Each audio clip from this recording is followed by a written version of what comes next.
રજનીશ ઓશોનો મેં એક વિડીયો જોયો તો એમાં રજનીશ ઓશો એમ કહે છે કે અમુક ધાર્મિક લોકો ધર્મના નામે એવા અંધવિશ્વાસમાં માને છે કે કોઈક ઉદાહરણ દેતા એને એમ કીધું હતું કે કોઈક 5 વર્ષનો છોકરો હોય, 5 વર્ષનો છોકરો એનું રમકડું તમે 2 દિવસ એને દો ને 2 દિવસ પછી તમે હાવ તોડી જ નાખો તો એ કેટલા દિવસ હોય? વધીને 1 થી 2 કલાક, વધી 5-6 કલાક રોય, પણ પછી 5 દિવસ પછી ભૂલી જાય કે એની પાસે કંઈક રમકડું હતું.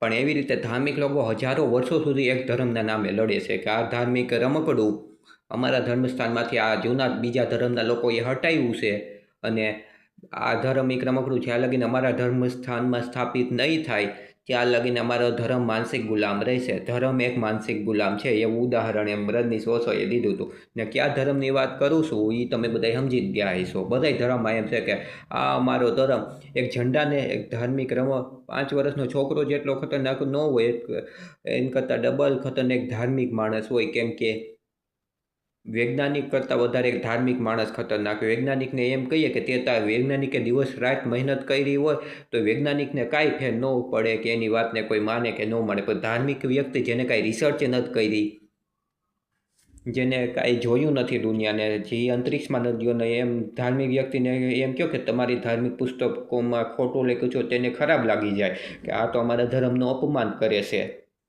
જો તમને મારો વિડીયો સારો લાગ્યો હોય તો કમેન્ટ કરીને બતાવો.